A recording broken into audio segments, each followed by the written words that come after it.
Hey folks, how's it going? Hope you're all keeping safe out there.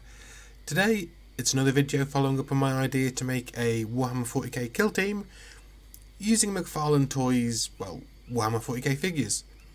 And if you watched last week's video, you know I settled on doing a Chaos Space Marine kill team, mainly because A, it looks really good, and B, there's enough variety, I think, between the two models released, the two figures released so far to make a decent kill team with a leader, a heavy with an autocannon, a plasma specialist, and a bunch of guys in between.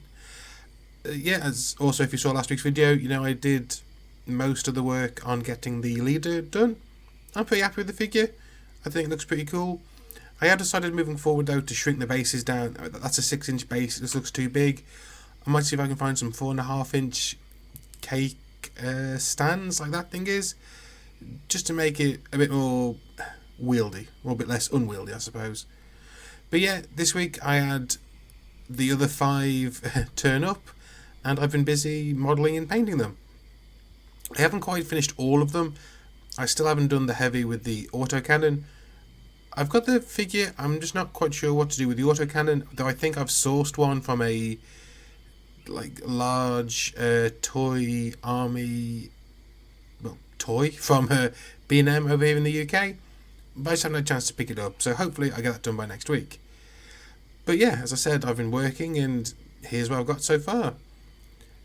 I've took that leader model I did last week. He's all been painted up now in the base coat, so he's got his black spray paint. Made a few little changes. I decided to give him a top knot, like a lot of Chaos Space Marine leaders have. It's just the spare handle from one of the maces I'm not using with some sculpted hair.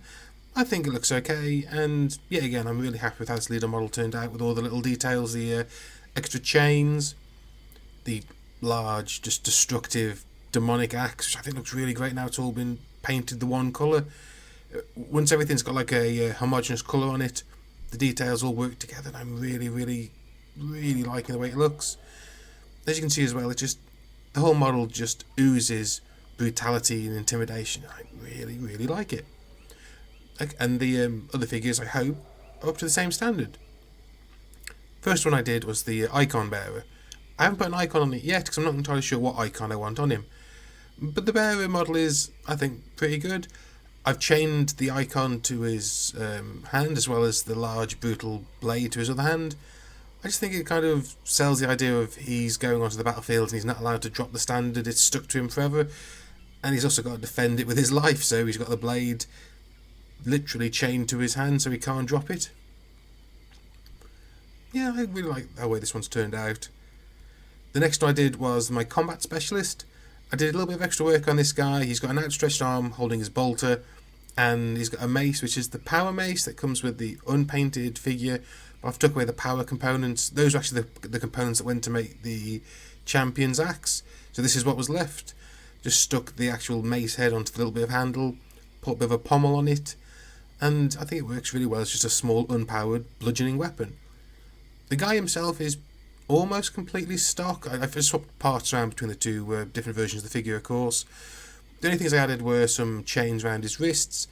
Then afterwards I thought he was still looking a little plain, so I thought, well, how do I make him more chaosy? I also had trouble with his one arm sagging, so I came across the idea of putting tendrils coming out from under his armour, wrapping around his arms, and they formed like they perform two different functions. A, they look really good, and B, they've actually got wire in them, so they're holding and supporting the armour. I mean, it's rock solid now. You could probably lift the figure up by his arm. I won't be, but you could do.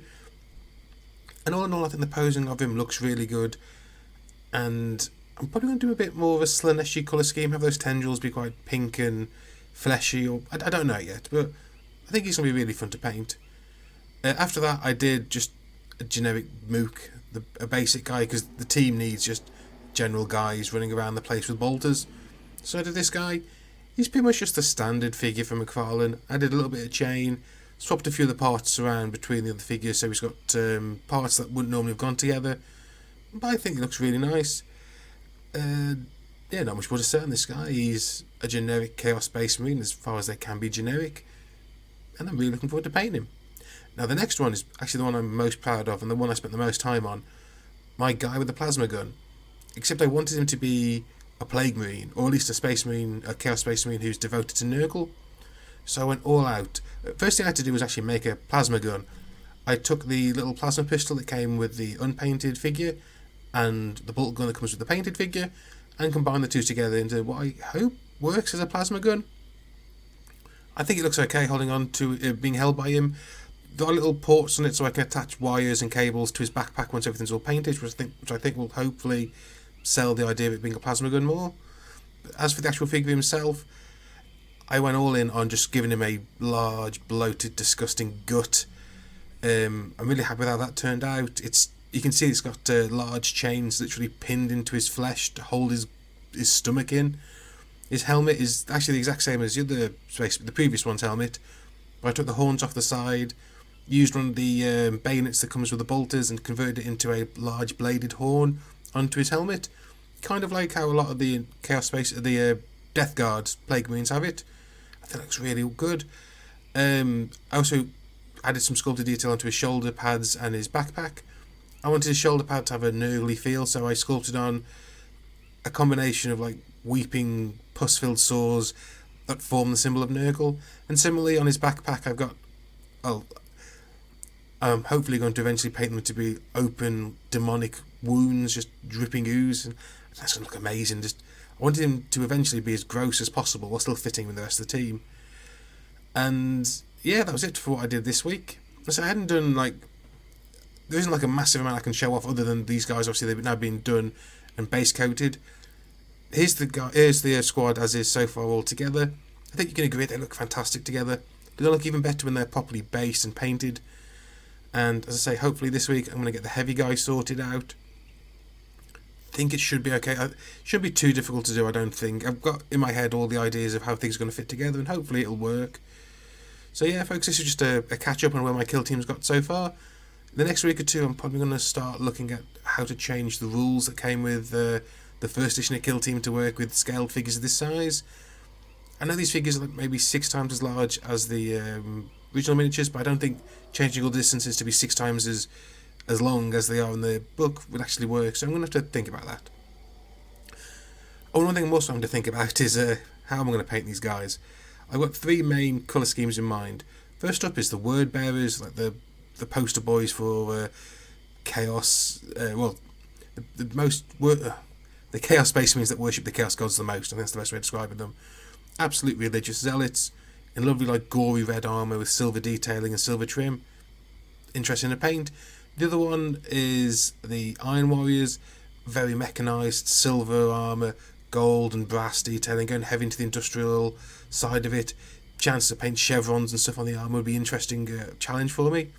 And the other one is actually the same paint scheme as McFarlane went for himself. The Black Legion, the literal poster boys for Chaos. Just black with gold trim. Might be a little boring, but you never know, it might work. That's there in the background in case it's okay, I can't get these guys painted really well. What can I do? Well, a bit of black spray and gold trim, you're done. But I'm kind of hoping more to do them as one of the other two. But these guys are an option. Well, that's it, folks. Hope you enjoyed the video. If you did, please leave a like. Please like the video and leave a comment down below. If you've got any ideas of paint schemes or other things I can do with this kill team, or any questions really regarding the project, just please leave a comment down below. And until next time, folks, I want you all to stay safe, stay sane, and keep on rolling. And I'll see you all next time. Ta-da!